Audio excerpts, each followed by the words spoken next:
Okay, welcome to Psycho-Social Club. I am Tori the Turtle, and this is... Dark Vader. Just like his soul. Today, we are going to talk about substance abuse with mental illness. It is an exciting topic and something we both can relate to. Yay! Yay, substance abuse! Not really. Do you want to say anything? Well, actually, I want to apologize for a video that we did make. I wasn't in it. Yeah, I wasn't in it. It was a me and Sage episode.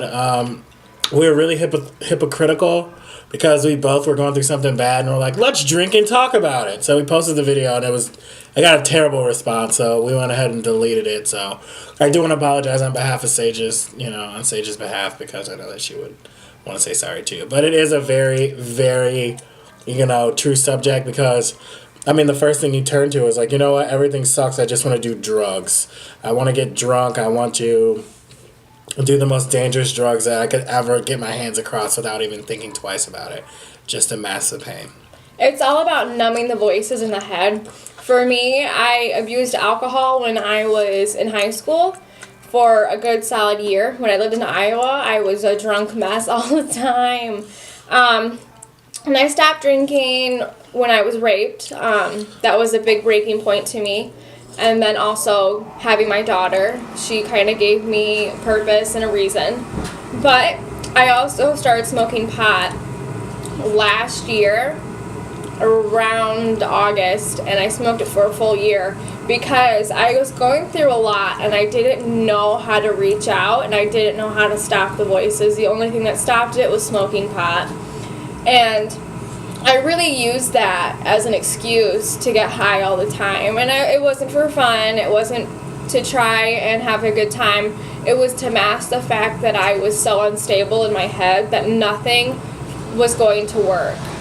I also have family members who use alcohol as a way to mask their pain. They use other substances to mask it.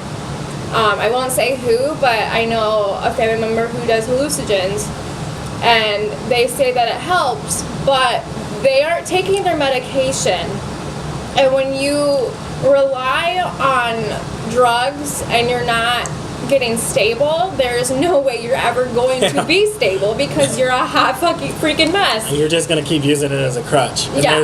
There's a lot of people out there because, once, let's say you skip a dosage of medication and you're like, you know what, I'm not going to do this, and you just keep drinking or smoking or doing whatever, you'll continually do it because that's your happy place to go. And that is the worst coping skill you could ever think of. It got to a point where I was like, you know what, I don't even care what I try. I was doing cocaine. It was great. At least that's the way it felt. I was doing cocaine. I did ecstasy for a long time. Anything to change my mindset or to take away from how I was feeling. That's just a temporary fix. A lot of people even use coping skills like sex. Me, I used it whenever I could. If I was feeling down, I had to do something to make myself stop feeling that way. And after a while, it just becomes extremely dangerous. I know sex isn't a drug or anything, but it can be dangerous because when you're going through this, you don't think about wearing protection or being protected, and you kind of just have sex with anybody. And that puts you at risk for diseases, a lot of diseases, and that's a scary thing. When you're also mentally ill, you don't want to wake up and find out you have chlamydia or something terrible. Something new. Something you've never heard of. So I just want to tell anybody out there that's going through any type of mental illness, stop trying to mask it with alcohol or drugs, man. Go get some help. I know they're just words. It's easier said than done. Like I said, I got to practice what I preach because I sure was like, whatever, forget it, I'm just going to get drunk. Which was absolutely the wrong thing to do. I don't even like drinking, so I literally just drink to mask the pain. And I can't even drink anymore because the last time I tried to commit suicide, it involved a ton of alcohol. And I can't do it anymore, so. And it's really hard. Sometimes, you sit there and you're like, I'm not going to do this, I'm not going to do this. And it's easy to fall in that pit, but you have to keep reminding yourself, this is not going to help me. The one thing that got me because I started drinking again when I turned 21, because I thought, oh my God, a glass of wine every night is going to be perfect. Yeah, no, my husband did not like the idea of me drinking, and then I would break out and have strep throat or something terrible.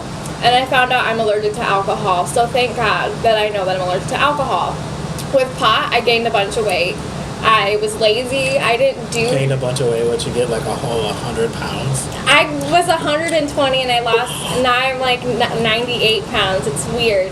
I'm high school weight, but You're children weight. I'm child weight. I'm fun size.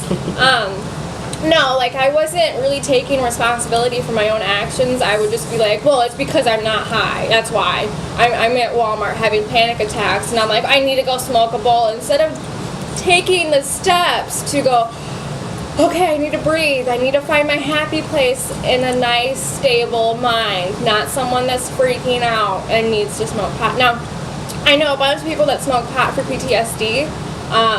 I have PTSD. It helps at nighttime. I completely understand why you smoke pot, but at the same time, for me, I wasn't getting the help I needed, and I wasn't on medication. I didn't even know I was bipolar until I turned 23.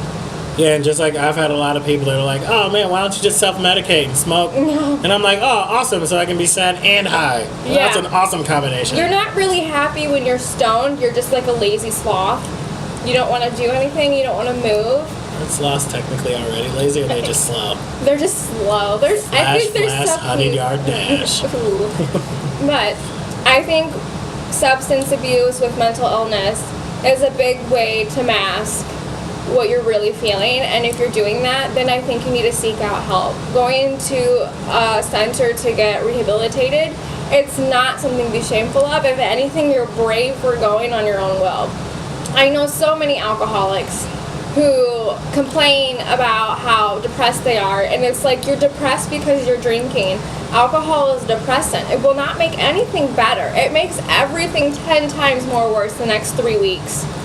So if you're coping with anything like that, just please know that you're going down a very, very dangerous path. Yes, and as two people who are learning to be sober, I can honestly say I feel so much more energetic. I'm excited to start the day. I'm actually doing my wifely duties instead of just sitting on the couch and complaining about not having any weed. And it's a lot cheaper. Yeah, you save money.